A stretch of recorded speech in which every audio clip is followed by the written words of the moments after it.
Welcome to Innovating Leadership, Co-Creating Our Future. I'm your host, Maureen Metcalf, and I am delighted that with us today again is our esteemed colleague, Greg Moran. We're going to be talking, unfortunately, today about how we anticipate leading in a recession because many of our current leaders haven't had to lead in this kind of an era. Greg, welcome. Do you want to tell our listeners a few sentences about yourself? Sure. Great to be back. Greg Moran, I'm the Chief Operating Officer of Aware. Aware is a enterprise SaaS company based here in Columbus. Relevant to this conversation, you were the Chief Strategy Officer at Ford in 2008. Yes, that's true. So my background is largely in large corporate IT and strategy. And I worked at Ford in the early 2000s, and leading into the recession, the last one we had, which was in 2008, is when it really became a countrywide recession. But in the large corporate world, we'd been experiencing the tightening of capital, et cetera, for a couple of years at that point. And I was running strategy at Ford, and I'm proud to say I was part of a team that helped Ford weather the storm of that recession and do so without government bailouts, et cetera. That was, I think, a combination of good fortune, being lucky in our timing, but also a lot of strategy work that went into that. So it was a time I learned from immensely, I think I would say, and I was proud to be part of a team. One of the things I'm most curious about, what indicators are you seeing through the lens of a strategy person that causes you to think this isn't just going to evaporate? I'm not an economist, so I try not to get into the debate of when exactly we're officially in a recession. But I do think it's easy to look at the symptoms that we're seeing and say, we're experiencing symptoms of a recession. And every recession has its own personality. I mean, when you look at the 2008 recession, it had an inordinate impact on middle-income people because a lot of it was tied up in these mortgage vehicles that turned out were super risky. And when the economy began to tighten and valuations on homes began to drop, which is beginning to happen now again, one of the things that's different then versus now is then you had a whole bunch of people with mortgages that became upside down because they had declining balance mortgages and products that today you really don't see in the marketplace because they were, quite frankly, at best irresponsible, and in some cases you might argue worse than that. Today, we don't have that particular risk, but you have some different risks. In a typical recession, you tend to see unemployment numbers start to climb. We're in a situation now where we're at full employment, and in fact, we have a big gap in the market for workers to fill roles, but yet we're still feeling the effects of a recession in the form of high inflation numbers and in the form of then tightening capital markets, right, which give you less access to capital, which really starts to pinch, right? And so you're seeing valuations on companies drop in the form of their stock price, or in the private market, you're seeing valuations drop in the venture capital world, and you're seeing access to capital really just get squeezed. Like how to qualify for a mortgage is getting harder and harder. How to qualify for a business loan, which is how companies fund growth, is getting harder and harder. So you're starting to see those sorts of effects now. I was in a client meeting a couple days ago and we were talking about how do they take a more defensive stance now in anticipation of they happen to be in the hospitality industry, in expectation that consumers are already pulling back. This isn't next year, this is now. The idea of pressure testing, how much do they pull back and what does that look like?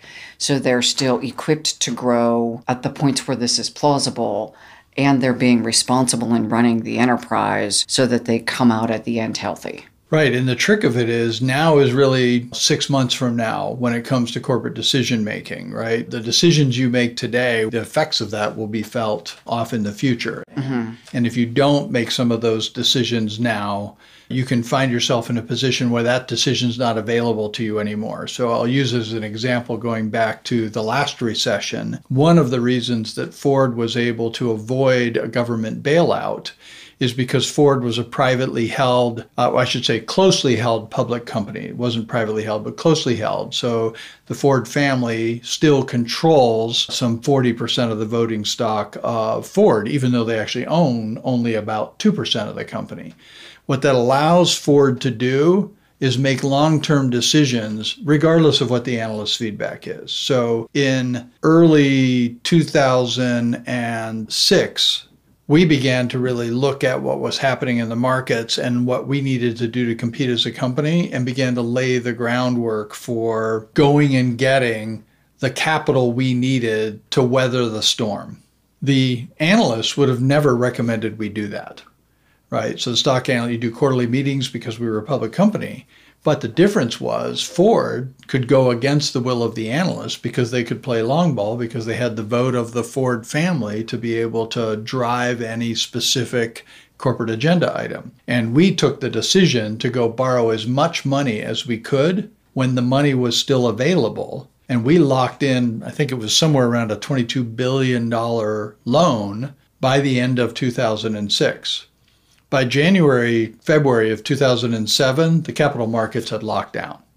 You weren't getting the money. So you look at like GM's situation, they're a true public company. They're stuck with having to not be able to go against the will of the shareholders. And so while they saw all the same things we did, we weren't any smarter than they are. Those are smart economists. They could see what was happening, but they couldn't do anything about it because they couldn't get it past the shareholders. And so they were in a much tougher situation. And suddenly you find them in January, February of 2007, unable to get access to capital. And the risk of them not getting access to capital was the company beginning to default on some of its long-term debt obligations, those sorts of things, and the house of cards begins to crumble. And so why did the government take the decision to bail out GM? Because the impact of a GM failing was not GM. It was GM and all of its suppliers and all of their suppliers. So you're looking at an ecosystem of 2-3 million jobs, not 300,000-400,000 jobs. That kind of shock to the employment markets going into a recession just accelerates you, right? You're going off the cliff. And so, when I talk to people about it today, you'll find people who are like, well, I'm really not a fan of government bailouts. And I can understand the sentiment, but you've got to look at the larger context and say, sometimes you've got to do a bad thing to stop a worse thing from happening. So as we think about what's happening today, then, who do you think will be impacted most? You talked about the mid-range folks in 2008 because of the mortgage crisis. Now we've got supply chain issues. You've got a lot of money in the system because of COVID relief. The economics are different. Yeah, it'll be interesting to see, because I do think in this case, government policy is going to have an inordinate impact on it. We've been putting a lot of money into the system to compensate for potential impacts to income at the lower end of the income ranges, right? Our ability to sustain that, both from a policy standpoint and from a practical standpoint, is beginning to wane.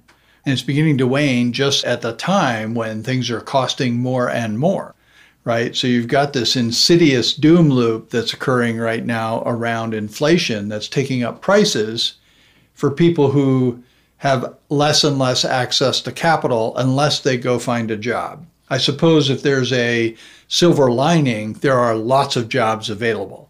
So we're going to see a lot of people get faced with the reality of, okay, I was able to make ends meet off of the programs that I was tapping into, maybe work less, maybe retire earlier than I thought I was going to be able to, and they're going to have to rethink some of those decisions and really re-engage in the economy. Now, the challenge is going to come as the ripple effects of inflation begin to start hitting the companies that can employ them.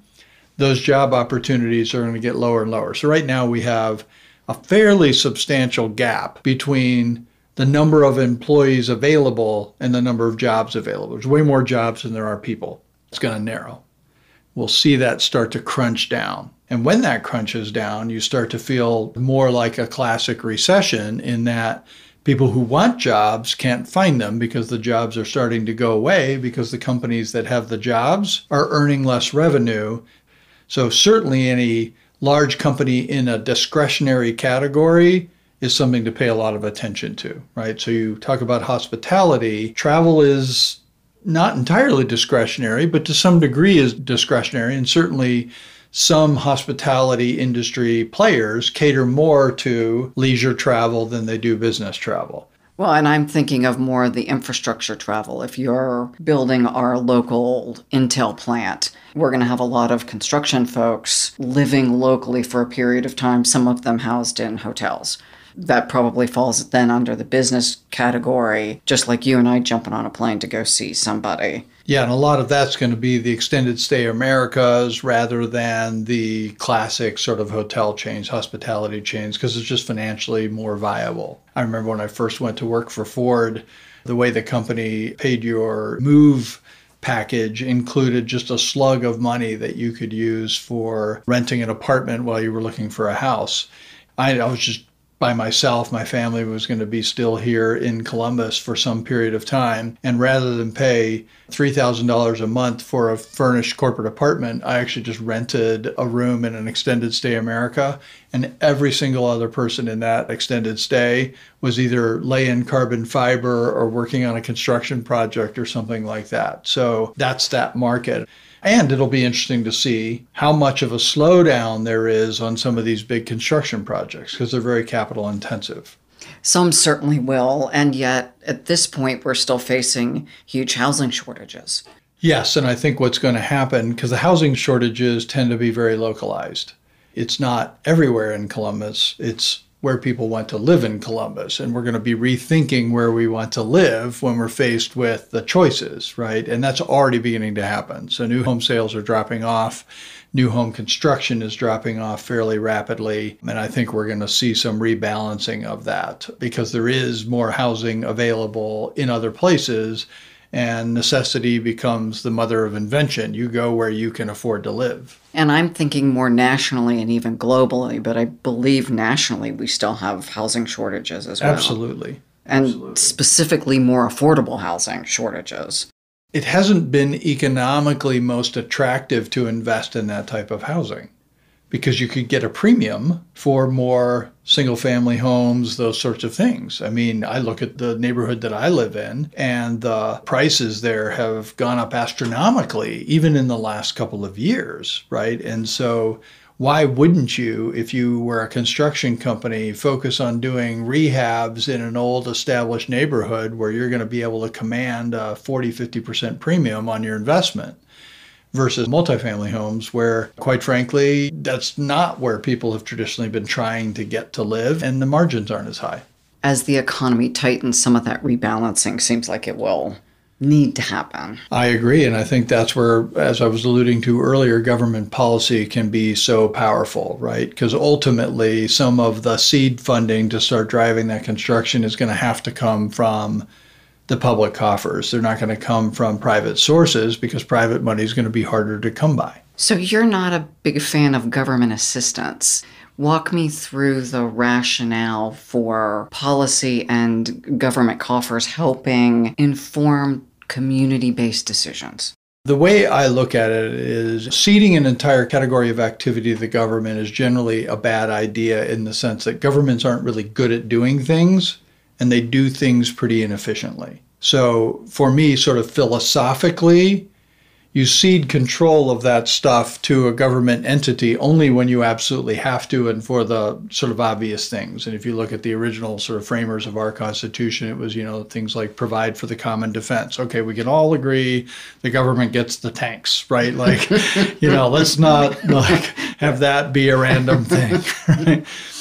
But over time, of course, we've had both federal and state and local government begin to take over sort of more and more services as there have been less and less mechanisms at a community level to deal with them, partly just because of sheer scale and partly because the economy is very unforgiving. There's not a lot of slack in the economy when you're driving companies to be as profitable as possible. So this concept of benevolent capitalism that was kind of enshrined in Adam Smith's Wealth of Nations eludes us because we don't, A, have the same moral framework that we had in place at that time, and B, because competing on a global scale forces you to make decisions that don't leave a whole lot of slack in the system.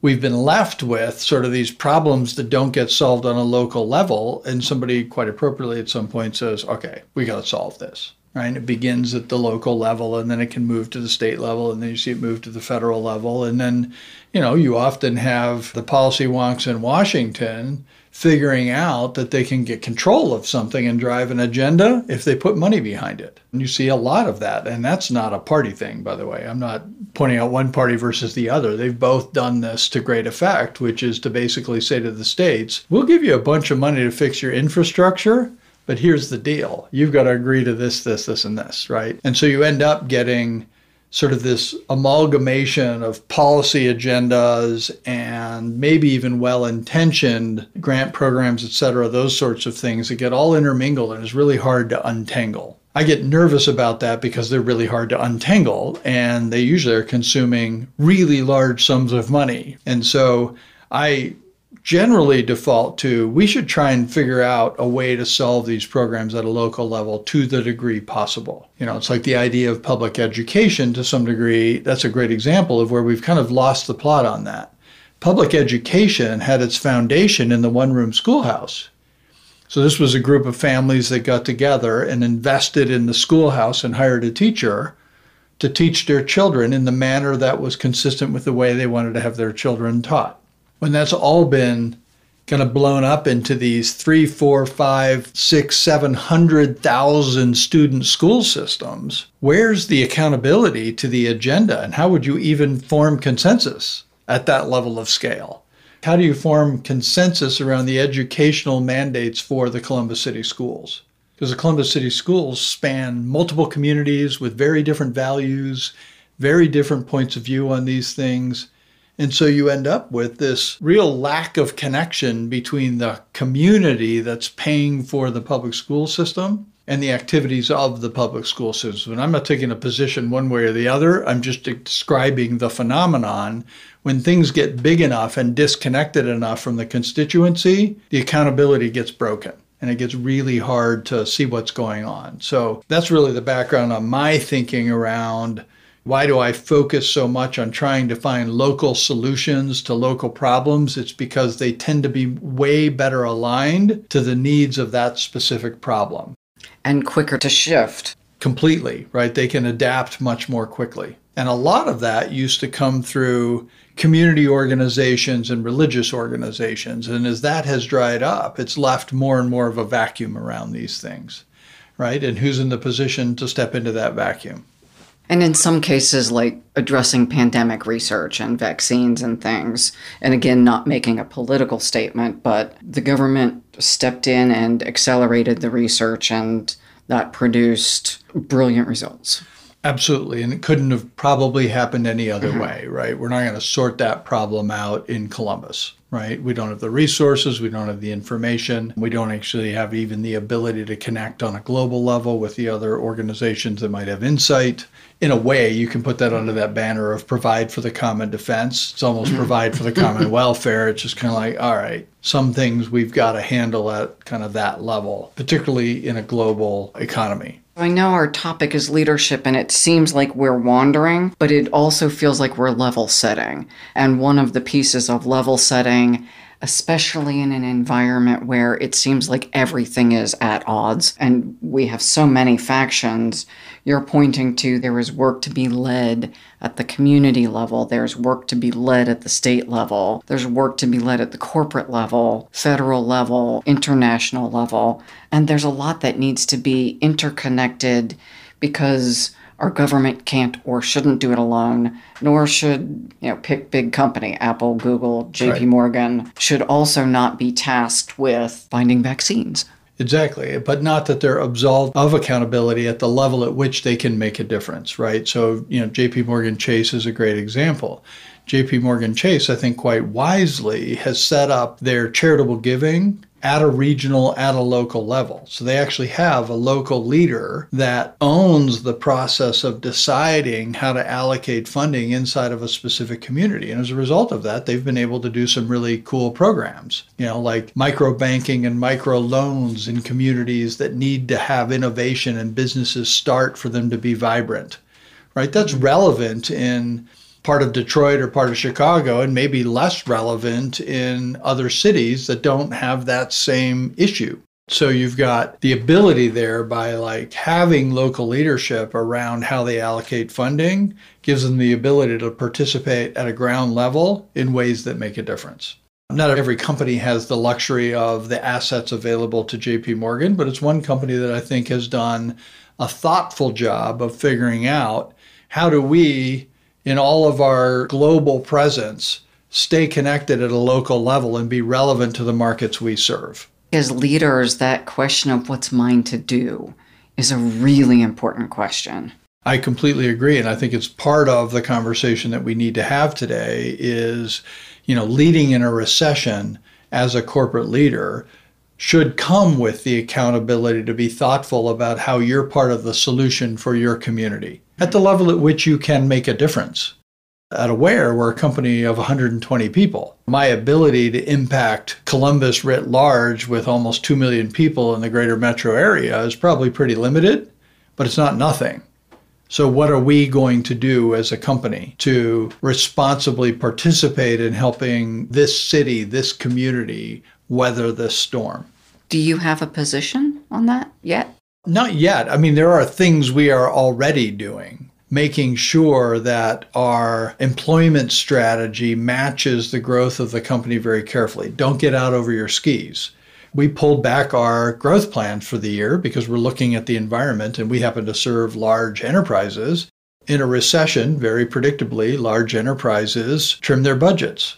And IT is one of the first budgets, and that's the budget we tap into. So it's kind of naive to not trim back your growth plans when you're going into an environment where it's very likely that large enterprises are going to be at least double scrutinizing every purchase. Why does that matter? Because if you get out over your skis and you're not thoughtful about what's happening in the larger macroeconomic environment, you're going to end up laying off a bunch of people in a recession where they can't get a job.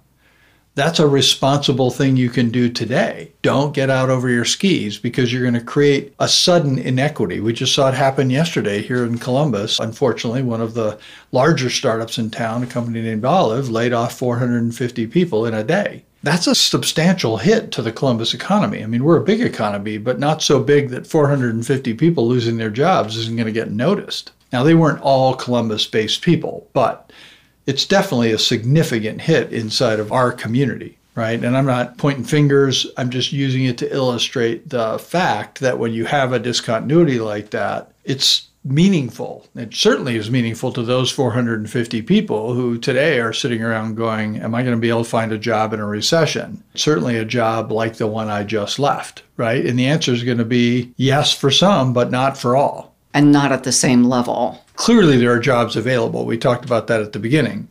But is it the same type of job with the same type of employee experience with the same career potential as the job you were in? For some, yes. For some, it won't be that. In private, people will say, well, wait till the next recession, all these people bidding up their salaries. Some of them will wish they had not because their jobs will be earlier to go because the salary doesn't support the work. Yes, and it's another thing that we have to think about as corporate leaders that is kind of the harder side of you've got to pay market rates to get the talent you want, but you also owe your shareholders paying market rates when the cost of that talent goes down. The question then becomes, how do you responsibly handle that? Do you go through pay cuts for your people? Is that fair? Or alternatively, do you let that person go and replace them with a cheaper resource? Which is the more responsible thing to do? Do you have a position on that? Because neither one sounds good. I think it's painful, but at the end of the day, you're a fiduciary for the company. And your accountability is to not only your shareholders, but other stakeholders, including the community. And if you go through a situation where, like we talked about, where you have to lay off over 30% of your workforce in a day, I would argue that maybe you left it a little bit too long. There was some things that you could have seen, understood that would have at least reduced the impact of that. I don't know that there's a one-size-fits-all scenario. Early days of COVID, we as a company saw it as a great opportunity for us because the products that we support in large companies were growing like wildfire post-COVID because it happens to be collaboration technology and it blew up. But to weather that storm, we needed to cut our expenses and we belt-tightened for 2 months, I think it was, over the course of the early months of COVID, meaning we took salary cuts across the board. And we sat down with the team and in full transparency said, there's a great opportunity here, but we have to weather the storm to be able to take advantage of it.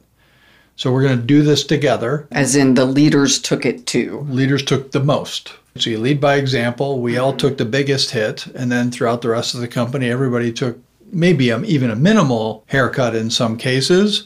But everybody contributed to us weathering that storm. And within 2 months, we were able to restore everybody's salary and then, ultimately, where we could, make everybody whole on that gap. I think we've already found a way to do that with integrity with our employee base.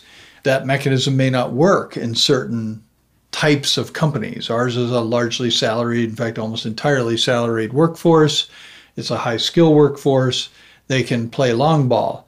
That doesn't necessarily work if you've got a factory floor or a distribution center where people might have alternatives available to them, right? And so they may have to take a different approach to that. Well, and if you're living truly week to week, it may also not work. An increasing percentage of Americans will be living week to week as the recession tightens. Because when you look at the basic categories, that's where we're taking the biggest inflation hit. Food, gas, housing. That's where the pain's being felt. For people who are middle income or higher, they can trade that off against discretionary spending categories. If you're in a category where you don't have discretionary categories, you can't defer that $5,000 vacation because you don't have a $5,000 vacation and you don't have $5,000. You're making other harder trade-offs. Well, and especially the gas piece. I think of housing and gas and the correlation that generally less expensive housing further outside of the city. If you're a critical worker, you're driving further. You've made that trade-off. Now gas has gone way up. How do you cover the cost of commuting to get to work? We're already beginning to see people try and figure out how to hack that. So you're seeing, more carpooling. You're seeing people look for more fuel-efficient vehicles, although ironically, the challenge we've got now is used vehicles are in one of those higher inflation categories. Folks that are facing that pressure and don't have a lot of alternatives in terms of how do they get to work more cost affordably. And that'll end up driving up more public transportation. And some of those things ultimately can have a virtuous side to them as people realize, well, I could have been doing this all along, right? It actually does work for me. Yeah, I started my career in DC and we van pooled because parking was prohibitive. At a low entry-level salary, having my own car every day just wasn't an option. Yeah, I worked in downtown DC and I was a college student. I was interning and I had to kind of hack together a way to get to work. I would drive to a friend's house who would then drive me to the Pentagon, and then I would take a train into the city from the Pentagon. And that was how I was able to do it affordably. The price I paid is about 3.5 hours a day of commuting. Right? And that just was my life, but that was the trade-off I needed to make it work. And I think a lot of people will be making creative trade-offs at this point. Yeah, I think that's going to happen more and more, and there's really not a day goes by where you're not seeing stories like that in the paper. And that's what happens in a recession, is that creativity kicks in and people find a way. It's sort of one of the characteristics of the basic human animal is we're survivors. We find a way. So I think you'll see a lot of creativity. My advice when we talk about leading through a recession is be proactive. Don't wait till you have to, because some of the options will be going away if you wait. Making a decision when you can see what is going to happen usually affords you more options than if you wait till you don't have any more time. When you're out of money, your options go down. When you can see that you might be out of money is really the time to start making those decisions and cut back your lifestyle. Be proactive. Don't keep the game going as long as you can. Change the game as early as you can, and that'll pay you back dividends. And the same thing goes in corporate leadership. Be proactive, right? Be looking at your budget for next quarter before you get to next quarter. Don't anticipate that it's going to be hard. If you think it's going to be hard, assume it's going to be hard and start putting options on the table and talking about it transparently with your team. That's what real leadership looks like, is you're avoiding the pain by being proactive. As I'm listening to you and thinking of a conversation I had earlier today, thinking through what do we do in my small company, we don't have a lot of cushion And part of the conversation this morning was, where do we focus our resources? When I was at Ford, prior to my strategy role, I ran a global application development organization of about 5,000 people. And as we really started to feel the financial pinch at Ford, which was well ahead of the recession and had way more to do with company performance. We weren't building great cars. We were stretched way too thin from a capital standpoint. And so the company's financial performance was declining rapidly. We had months where we were burning off literally billions of free cash in a month, right? So as we were getting into that wedge, in the early stages of that, I was still running this big application development organization. And a lot of that application development was discretionary.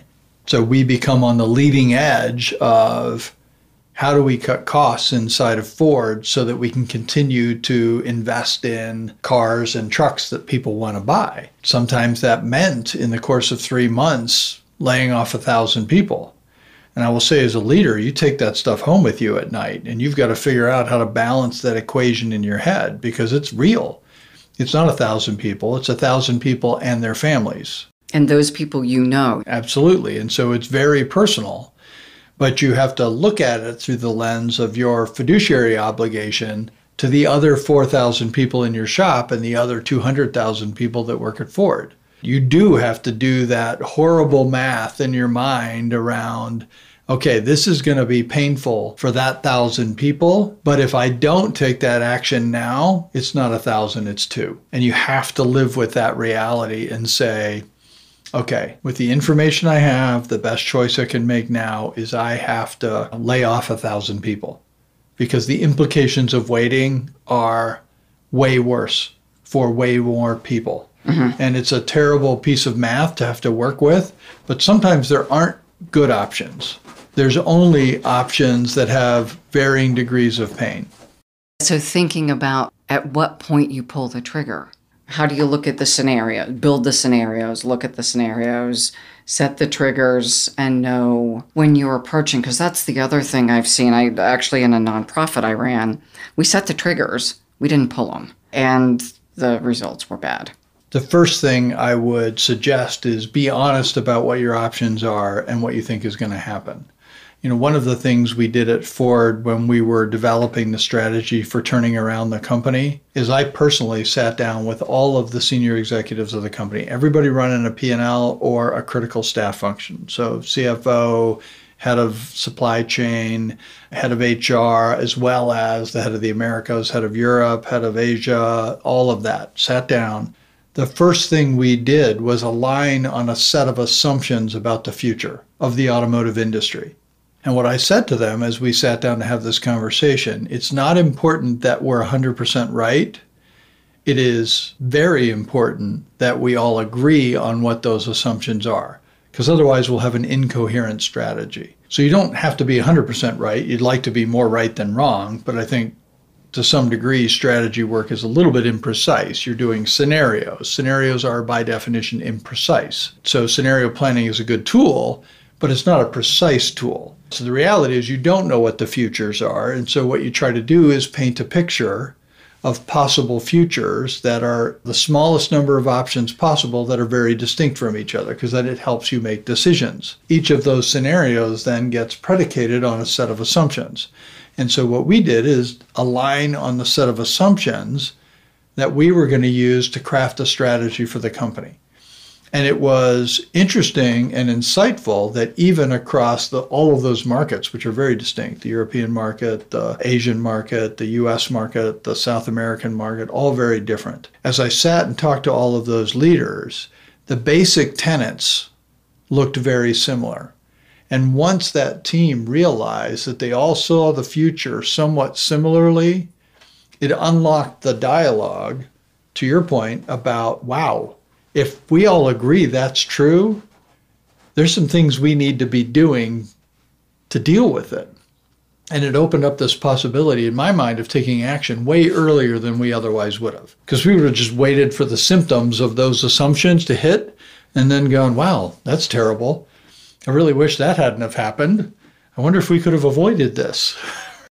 We had a conversation in our executive forum group, and the tenet was anti-fragile. The one participant was talking about, so I'm already looking at all of the scenarios and taking action. Some of it's scenario and pressure testing. Other is just, we know some of this is coming. It doesn't take a crystal ball. We see it. And you should be taking action as soon as you see it. Now, the action may not be as extreme, but that's the point, isn't it? You'd rather avoid extreme action.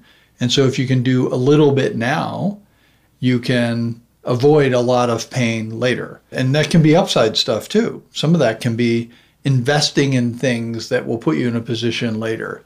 When you can see, you should be taking action, or you should be very explicit about why and when you aren't, or why you're not taking action and when you will. Begin to define that scenario. The modern iteration of scenario planning really emerged out of Shell Oil Company, actually in a recession in the early 70s that had a huge impact on the gas industry. And Shell had kind of innovated this concept of scenario planning in the late 60s. And so they had a playbook for what happened in 1973.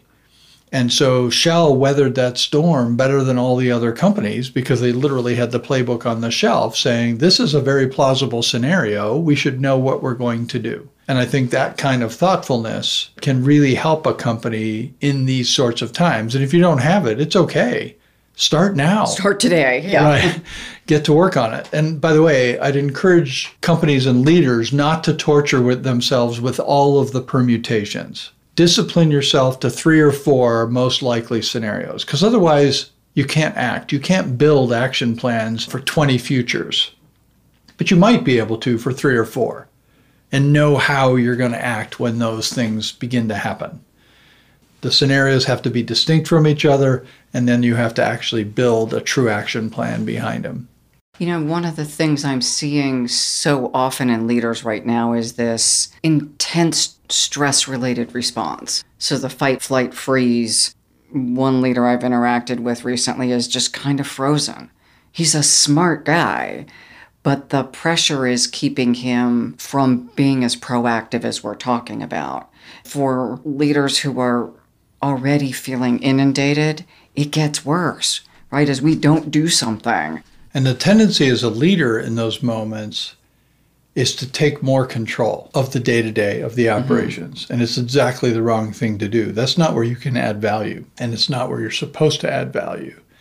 You're supposed to be adding value with respect to things that are going to happen in the future. And so the discipline that says, I've got to trust my people to run things because I've got to be spending time on dealing with a scenario we didn't anticipate or a scenario we don't yet understand. That's hard. The discipline of leadership to say, we're going to make time to plan when there's so much day-to-day operational risk that your tendency is to say, okay, I'm taking control of all the decisions, which is exactly the wrong thing to do because you're not going to cede strategy to your team and you've just taken operations away from them. So now you're also overpaying your team because you're doing their jobs. Right. And you're probably not doing their jobs as well as they can, and nobody's doing your job, which is the really scary part. But that takes discipline. That's hard because your tendency is to get into that mode of, okay, I got to take control. I'm the smartest person in the room. Otherwise, I wouldn't be the leader.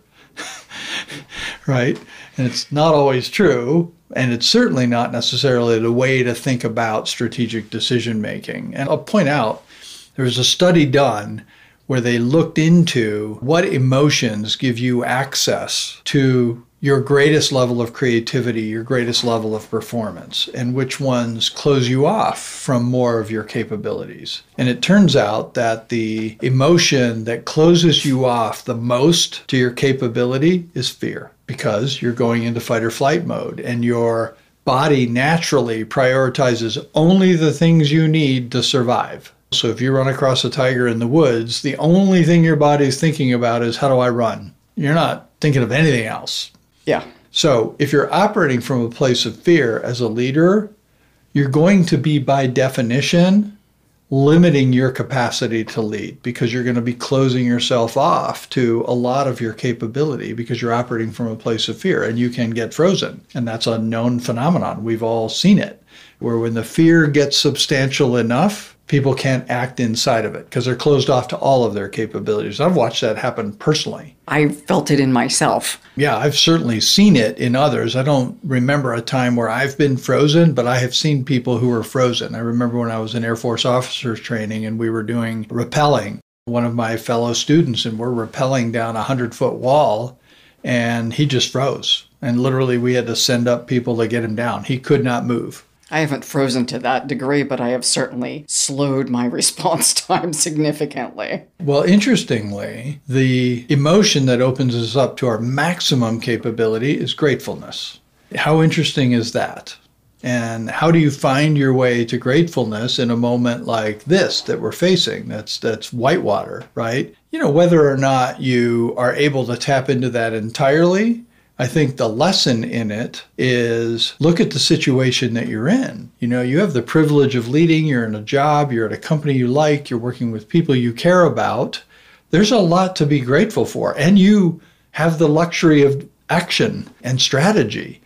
If you look at it through that lens, you suddenly see possibility where you would have otherwise seen just closed doors. As you're talking about this, one of the things I work with my clients on is creating a very deliberate daily practice so that when I feel frozen, I have the habit of gratitude. There is some research about if I write a gratitude journal, 5 minutes a day. We're not talking, I have to spend an hour now writing some weird gratitude-y stuff. It's 5 minutes a day. Understanding how our brain operates and putting those in place so that when I am feeling overwhelmed. I was in a meeting yesterday and I was so angry I was actually shaking. Knowing what to do in that moment so that I didn't do something really stupid, helpful. Having a sense of gratitude, taking some breaths, stepping away, talking to someone who would help me de-escalate the chemicals in my body. Mm-hmm. All of those things for us as leaders become more imperative. These aren't big, expensive things, and they're not terribly time-consuming things. Yes, and they change the dynamic. There's two types of tension, right? And one is creative tension, and that's where you're running towards something. You have an end in mind. And the other type of tension is that tension where you're running from something. Maybe the most powerful example I've heard is why dieting doesn't tend to work very well for people, because you're running away from being unhealthy. And the trick is to figure out how you decide you're going to be healthy. Because what happens when you're operating from a place of fear and the source of the fear is no longer there, what do? Well, you stop running. You stop moving, right? And that's what happens in diets. Somebody says, I want to lose 10 pounds. They lose 10 pounds. Now what? Start eating again. And then I gain 10 pounds. I can lose 10 pounds. But there's no creative tension. There's nothing there that leads you beyond that first 10 pounds to whatever's next in healthy living for you. And that's where the vision piece is, what do I want my life to be? Or what do I want my company to be? Or like your job is to be painting that picture, to be the source of clarity for your team around where you're trying to get. Because it creates that creative tension. And in creative tension, you find opportunity. You find new ways of doing things because you're running towards something. Which was actually the thing I started to say that I was so angry about. I had the conversation with the person who is someone I appreciate deeply. We just sometimes humans get sideways. And part of what pulled us out of it was, this is the vision we're going toward. And the thing that happened put that at risk. And so having just good hygiene, how do you deal with this stuff? Those moments of meditation or whatever technique that you're using are ways to recenter and reconnect to what you're running to, not what you're facing right now in terms of fear and danger. I see that in every aspect of my life. I mountain bike a lot, right? Like even at that level, you experience this phenomenon. So mountain biking is one of these things where if you do it from a place of insecurity, like if you're worried you're going to fall and you're being tentative, it's 10 times more dangerous than if you're doing it confidently, because mountain biking is about momentum. And if you lose momentum, you fall down. And if you're afraid you're going to lose momentum and so you're being tentative, you tend to get hung up and fall down. There's all these phrases in the mountain biking world like send it. Well, send it means Do this with confidence. Own the moment and play to win. Don't play not to lose, because if you play not to lose and you're tentative going off of a 10-foot drop, you're just going to drop off the 10-foot drop and land on your head. And so even at that level, that trivially unimportant inside the context of this conversation where we talk about people running companies and leading, but that same principle applies, right? And it's only when you have sort of confidence of knowing what you're trying to accomplish, and then you embrace that play to win mentality, that you actually then have the opportunity to see what's going on around you and see more creative options open up. But when you're operating from, well, I know this is bad, but I'm not dead yet, so I think I'll just stand still, isn't going to lead you anywhere, because the walls are going to close in, particularly in a recessionary environment. Your options are going to go down. So get yourself in a position where you're exercising some of those options so that you're now in a new context. And new options will amazingly emerge. Right. I was at an event just literally 6 weeks ago with Jamie Dimon. It happened to be at the Vets Memorial, and he was doing a small community session, probably 200 people. He was talking specifically about some of the investments that JP Morgan Chase was making from a community standpoint. But a lot of questions came up around, hey, are we going into a recession? What's going on? And Jamie made the observation. He said, I love competing in a recession because I know my competitors are going to operate from a place of fear, and I'm going to operate from a place of opportunity, and I'll emerge from the recession even stronger as a company. He's a person who plays to win. Absolutely a person who plays to win. And by the way, he's making decisions all the time that make sure when he has the opportunity to play to win, he can play to win. I've heard him talk about his entire career are things like fortress balance sheet. What does that mean? That means he never wants his balance sheet to be in a position that he can't weather a storm. So he's very disciplined about that, because if you get to a point where there's weakness in your balance sheet and the economy turns on you in the banking industry, you're out of options. So when he talks about fortress balance sheet, he means we've got to be ready for the unexpected, because then we can weather the storm and we'll be able to make investments where everybody else is having to pull back. That gives us a competitive advantage. I remember specifically when he joined Bank One, which I think was 1998 timeframe. On his first day, he left a voicemail for the entire company. And it was honestly kind of a rambling 3-minute voicemail. But in it, he laid out the tenets by which he was going to lead the bank. And one of the things he said was, we will have a fortress balance sheet. And then I watched him over the next 6 months take the bank through the discipline of cleaning up its balance sheet, which is painful. That means you're firing customers. That's what that means in banking. That means you've made loans to people who are unlikely to be able to pay them back, and you have to get them off your books. Or you have a weak balance sheet. And I watched him force the company through the discipline of cleaning up its balance sheet so that its assets were all strong assets and would give the bank flexibility. But that work was done long before he faced the next storm. So then when he faces the storm, all that's in place. It sounds like if you were to take the fortress construct, absolutely with balance sheet, but also with what is the fortress customer experience, so that my customers want to stay with me. They may not be doing the $5,000 vacation. It may be the $3,000, but they're doing something. Or my leadership clients get that you still need good leaders during downturns. In fact, you need more of them. You may have less money to spend, but you don't go to zero. Right. So you invest thoughtfully around where you can get leverage for your specific industry. That's just the responsible thing to do. And if capital could be a potential risk for you, how do you acquire additional sources of capital? Right now, as a company, we're closing some venture debt. We're doing that specifically to strengthen our balance sheet so that we have optionality during a recession that maybe our competitors don't have. With some capital in the bank, along with being well funded from the venture side, we can grow inorganically, not just organically. Why does that matter in a recession? We're 100% confident that there's going to be some companies out there that have really good tech but don't have capital. And those distressed assets are going to be available at a much more attractive price than they would have been even 6 months ago. Exactly. If I don't have dry powder, that's not an option for me. Let's get the dry powder so when we see a buying opportunity where we can acquire great technology and a great team, we can bring them on board. What else do we tell leaders We haven't talked about the human side of it, and I think that's important as well.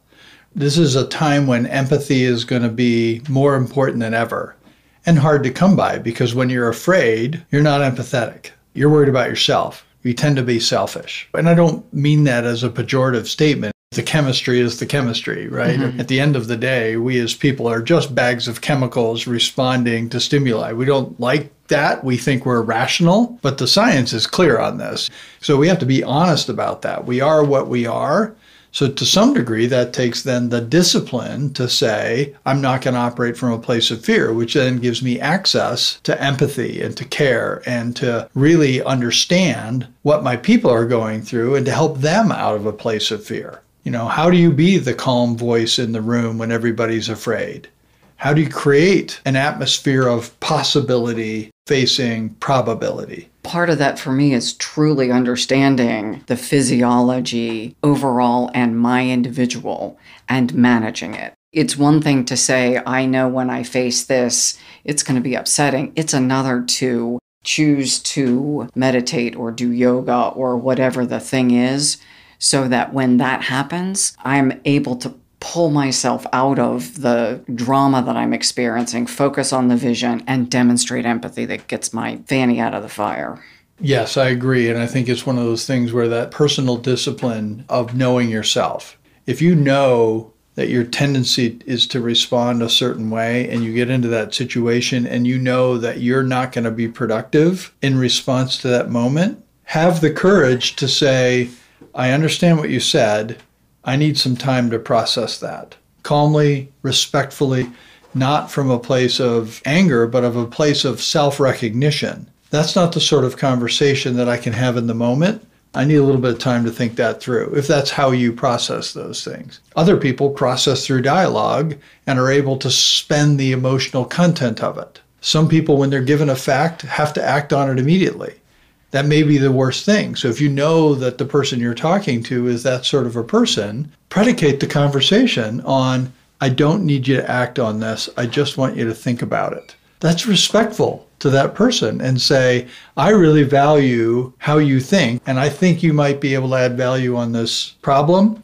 I'm asking you to think about it so that we can talk about it and then come up with a course of action that makes the most sense, right? So I think there's a lot of things that at one level are just empathy, but also give other people access to their best capabilities, right? So know yourself, know others, and then be disciplined about those characteristics. And it is interesting, again, right off the experience of this interaction, the person with whom I was interacting with has a very different style than mine. So mine is, I'm frustrated and I want to understand why. And some of this could be all about me and nothing about them. And let me not open my mouth and say something that's hurtful. It causes more of a problem. Let me figure myself out. And so part of the conversation was, how do we work through these things together? Because if I call and say, this is what's going on, that immediately sparks an emotional response from someone with whom I work closely and care deeply about. I don't want to create pain for people. Right. Just because I'm cranky.